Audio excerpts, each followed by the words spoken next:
제5부에서는 제14장 법률행위와 대리의 세 번째 주제인 무효와 취소에 대해서 보겠습니다.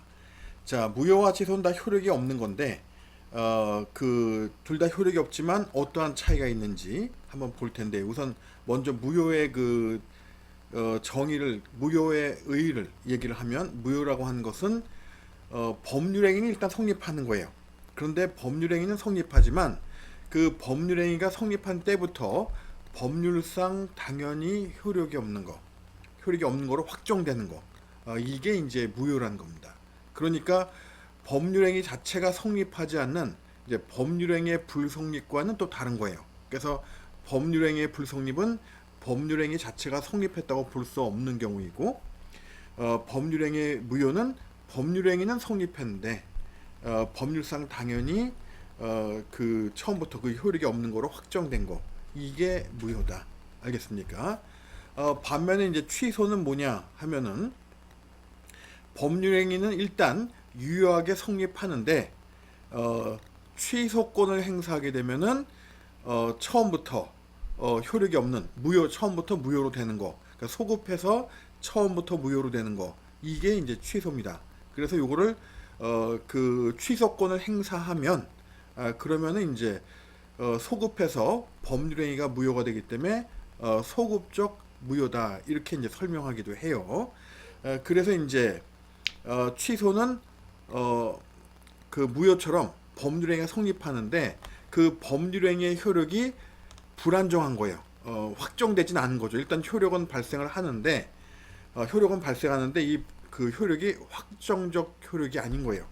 그래서 취소권을 행사하게 되면, 다시 한번 얘기지만, 소급해서 처음부터 무효가 되는 거. 알겠습니까? 그러니까 취소할 수 있는 행위의 경우에는 취소권을 행사하냐 안 하냐, 이게 매우 중요한 거죠. 그래서 취소할 수 있는 법률행위의 경우에는 이제 취소권을 누가 갖냐 하는 이런 것도 또 이제 무효랑 대비되는데, 그래서 무효와 취소를 다시 한번 그 의의를 정리하면은, 무효나 취소는 다 무효, 취소도 취소하면 효력이 없는 거죠. 그래서 둘 다 이제 무효나 취소나 다 효력이 없다는 말인데, 취소는 취소권을 행사해야 비로소 무효가 되는 거예요. 무효가 확정이 되는 거예요.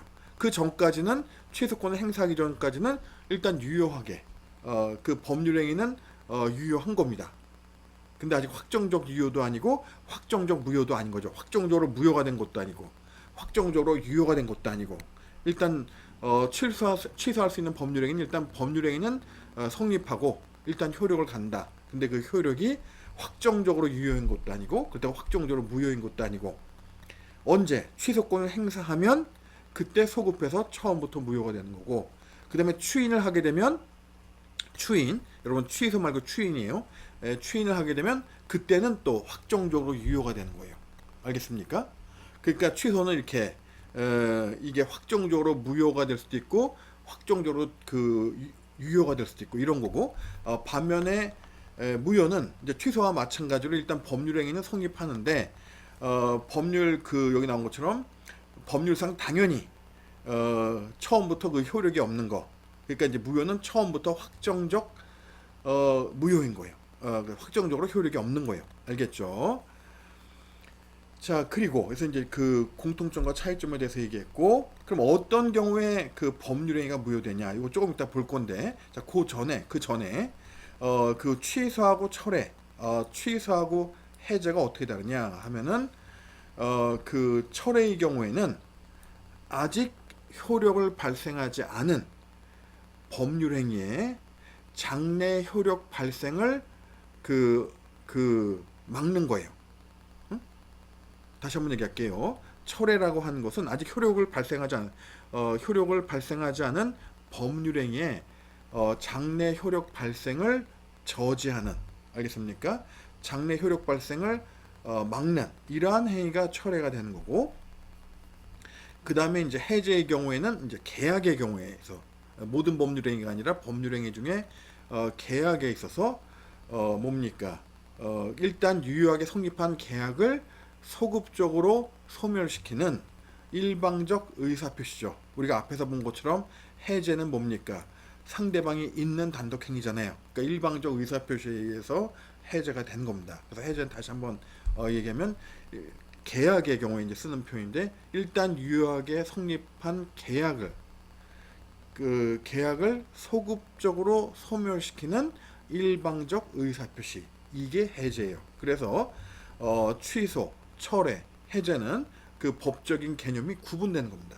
다만 주의할 것은 뭐냐 하면은, 그 민법에서 때로는 취소라고 표현하거나 철회 또는 해제라고 표현해도 그것이 실질적으로 취소나 철회, 해제가 아닌 다른 그 의미로 실제로는 그 다른 뭡니까 행위로 다루어질 수 있다는 거. 그러니까 때로는 뭐 취소라고 했지만 그게 취소가 아니라 뭐 철회의 의미로 쓰일 수도 있고, 그래서 이 용어가 혼용이 된다는 걸 주의해야 됩니다. 우리가 지금 여기 얘기한 거는 취소, 철회, 해제의 그 법적 의미, 실질적 의미를 얘기한 거고, 민법에서는 이러한 용어가 혼용될 수 있기 때문에 취소라는 표현을 써도 때로는 취소가 아닐 수 있고, 철회라는 표현을 써도 때로는 철회가 아닐 수 있고, 해제라는 표현을 써도 때로는 해제가 아닐 수도 있다는 거. 그래서 이 세 개 용어가 혼용될 수 있다는 거를 주의하기 바라고, 그래서 민법에 규정된 그 용어가 그 의미가 아닌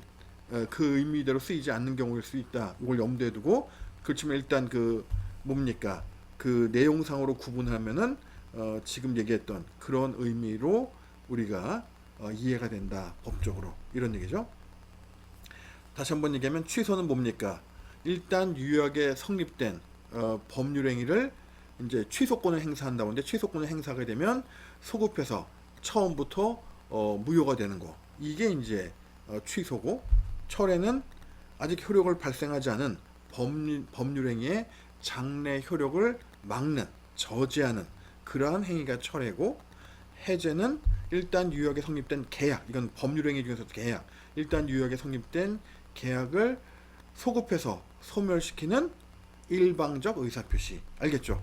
자, 한 두세 번 반복했어요. 자, 일단 뜻은 그렇게 의미를 좀 우리가 구분할 수 있겠고요. 자, 그 다음에 이제 지금 볼 거는 어떤 경우에 그 법률행위가 무효가 되고 어떤 경우에 취소가 되는지 그 사유를 한번 우리가 지금 그 배운 거를 우리가 법률행위 무효나 취소되는 경우를 이미 여러 사례를 배웠단 말이에요. 그래서 그거를 한번 보겠습니다. 자, 그 중에 첫 번째 민법 103조에 보면은 뭡니까? 선량한 풍속, 기타 사회질서를 위반하는 그러한 행위는 절대적 무효죠. 민법 103조. 그래서 민법 103조를 보면은 한번 보겠습니다. 지난번에 이거 우리가 언제 써먹었냐면 그 동성 결혼의 효력이 무효다. 근데 그때 그 지방법원의 판결의 법적 근거가 민법 103조였죠.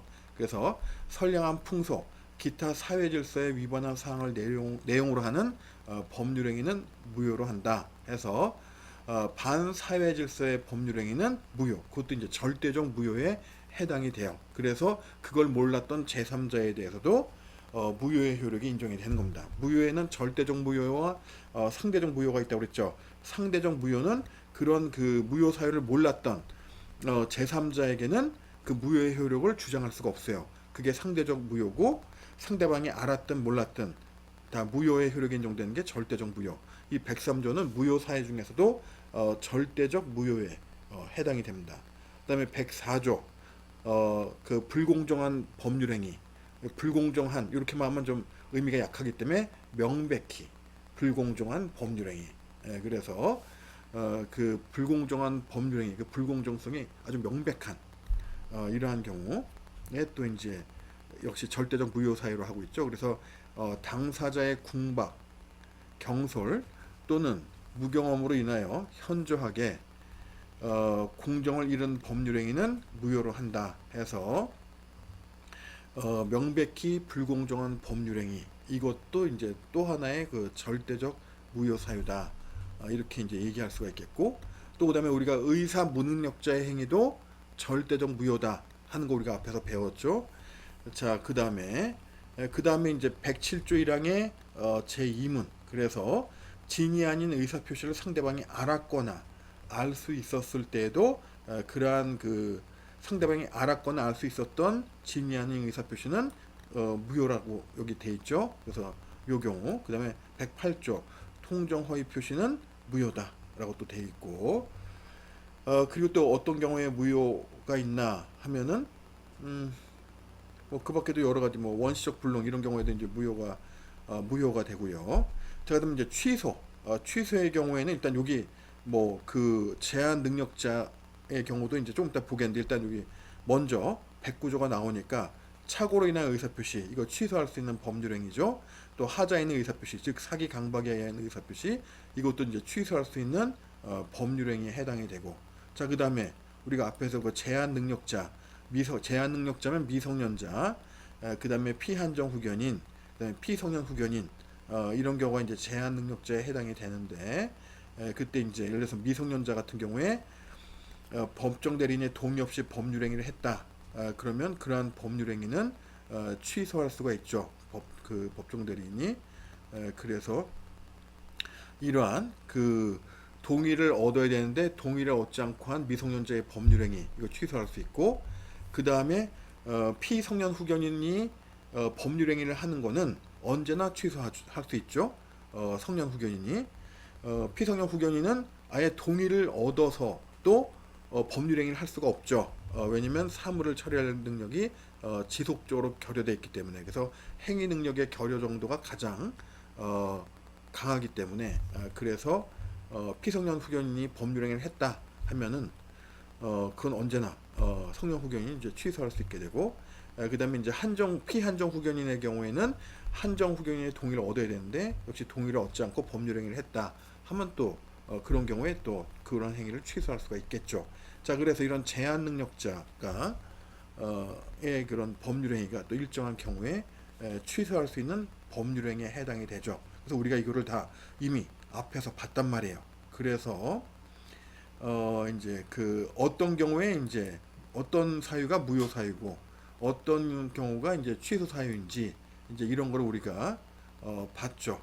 봤고 자 그다음에 그래서 이제 요거를 이제 간단하게 그 표로 정리를 하면은 자 무효와 취소의 이제 차이점을 표로 정리를 해봤는데 일단 첫 번째 무효란 무엇이고 취소란 무엇이냐 정의를 갖다 이제 두 개를 비교하는 거죠. 앞에서 이미 설명했지만 이제 정리하니까 다시 한번 보면 무효도 일단 법률행위는 성립하는 거다.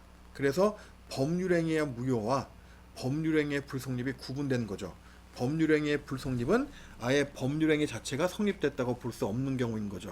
자, 그래서 이제 그런 거고요. 그러면 취소는 뭡니까?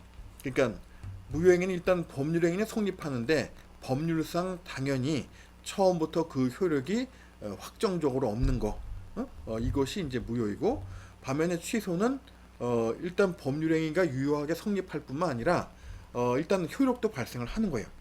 효력을 발생하는데 취소권을 행사하게 되면 소급해서 처음부터 효력이 없는 즉 처음부터 소급해서 무효가 되는 이게 이제 취소인 겁니다. 여러분 친구한테 설명해 줄 수 있습니까? 여러분 친구가 무효가 뭐고 취소가 뭐냐 하면 요 정도로 설명을 해줄 수 있어야 돼요. 알겠죠? 다시 한번 해볼까요? 자 무효는 법률행위는 성립하는 거예요. 그렇지만 법률상 당연히 처음부터 확정적으로 효력이 없는 거 알겠습니까? 이게 법률행위의 무효이다. 반면에 법률행위의 취소는 뭐냐? 일단 유효하게 성립하는 거예요. 그러니까 그 취소는 법률행위가 일단 성립할 뿐만 아니라 유효해요. 그래서 일단 유효하게 그 취소할 수 있는 법률행위는 일단 유효하게 성립하고 그리고 언제 취소권을 행사하게 되면 그때 소급해서 처음부터 효력이 없는 걸로 되는 겁니다. 그래서 소급적 무효의 개념이다. 취소는 이렇게 우리가 그 취소를 설명할 수 있다. 이런 얘기예요. 그리고 무효 사유에는 어떤 것이 있냐? 의사 무능력자 행위는 절대적 무효다. 우리가 봤죠. 그다음에 원시적 불능 처음부터 이행 가능하지 않은 거를 계약을 체결했다. 이런 것도 이제 무효입니다. 그러니까 뭐냐면 집이 없는데 토지하고 집을 판 거예요. 근데 집은 없어요. 그 토지에 원래부터 이건 처음부터 이행 가능하지가 않죠. 이런 것이 이제 원시적 불능에 해당이 되는 거고 그다음에 이제 강행 규정 위반 이건 무효죠. 그리고 이제 강행 규정의 대표적인 경우로 뭡니까? 민법 103조, 104조를 들 수 있는데 우리가 조금 전에 봤죠. 그래서 반사회적 행위, 즉 선량한 풍속, 기타 사회질서를 위반하는, 사회질서에 반하는 그러한 행위는 절대적 무효라고 했죠. 당사자의 궁박, 경험, 무경험, 경솔로 인하여 현저하게 공정성을 잃은 행위, 명백히 불공정한 법률 행위, 이것도 절대적 무효라고 얘기를 했고, 그 다음에 상대방이 알았거나 알 수 있었던 이런 비진의 의사표시는 무효는 무효인데 이건 이제 상대적 무효고, 그 다음에 이어서 108조에 나오는 통정허위 표시도 이것도 무효는 무효인데 이거는 상대적 무효다. 이렇게 정리해 볼 수가 있겠죠. 그리고 이제 취소할 수 있는 법률행위, 어떤 경우에 취소할 수 있냐, 어떤 경우에 취소 사유로 인정되냐 하면은 제한 능력자, 우리가 아까 미성년자, 피성년 후견인, 피한정 후견인 얘기했죠. 그 다음에 착오, 그 다음에 하자인의 의사표시, 즉 사기 또는 강박의 의사표시, 이거는 취소할 수 있는 법률행위인 거죠. 알겠죠? 자, 세 번째는 뭐냐 하면은 누가 무효를 주장할 수 있냐, 누가 취소를 주장할 수 있냐 하는 이런 문제인데, 무효는 누구나 무효를 주장할 수가 있어요. 그래서 무효를 주장할 수 있는 자의 범위에 제한이 없어요. 다만 현실에서는 누가 무효를 주장하겠습니까? 이해 당사자들이 실제로는 무효를 주장하겠죠. 그렇지만 일단 법적으로는 그 무효를 주장할 수 있는 당사자의 범위에 아무런 제한이 없다. 실제로는 그러나 이해 당사자가 하지 않겠냐. 뭐 이해관계 없는데 뭐 남의 일에 뭐 무효다 이런 얘기 보통 하지 않을 거 아니에요. 실제로. 그렇죠. 그리고 이제 취소는 그 무효와 달리 그 범위가 매우 제한적이에요. 그래서 그 매우 제한적인 사람만 취소할 수 있고 이 사람들만 취소권을 갖습니다. 알겠습니까? 그래서 누구냐? 제한 능력자 또는 그 대리인이나 승계인, 알겠죠? 또는 그래서 이제 제한 능력자, 또 착오 또는 하자에는 의사표시를 한 자, 이러한 사람들의 대리인이나 승계인만이 그 법률행위를 취소할 수 있고, 따라서 이 사람들만 취소권을 갖는 겁니다. 알겠죠? 자, 그리고 이제 추인에 대해서 보면은 그 무효에 대해서는 무효행위의 추인은 인정하지 않아요. 그게 민법 103조에 규정되어 있죠. 그래서 무효행위는 추인을 해도 그 무효인 행위가 유효로 바뀌지 않아요. 반면에 취소할 수 있는 법률행위를 추인하게 되면 그러한 법률행위는 확정적으로 유효가 되는 거예요. 더 이상 취소할 수 없기 때문에. 그래서 이러한 추인을 갖다가 취소권의 포기이다, 이렇게 이제 설명하기도 하죠. 그래서 다시 한번 얘기하면 그 취소할 수 있는 법률행위를 추인하게 되면 더 이상 취소할 수가 없어요. 취소권을 포기한 거기 때문에. 그래서 이 이제 추인을 하게 되면 그 법률행위는 확정적으로 유효가 되는 겁니다. 그 추인하기 전에는 무효가 될 수도 있고 유효가 될 수도 있고, 이런, 그러니까 일단 유효하게 효력을 발생했는데 무효가 될 수도 있는 이러한 상태였는데, 추인을 하게 되면 더 이상 이제 취소할 수 없게 되기 때문에 확정적으로 유효가 된다.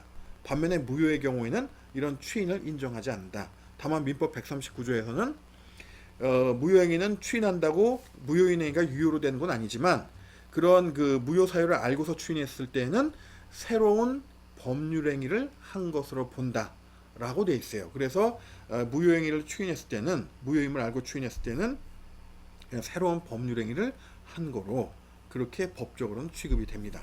알겠죠? 자, 그리고 여기서 이제 취소권은 그 취소권, 이게 취소를 주장할 수 있는 요 사람들만 취소권을 가진다고 그랬죠.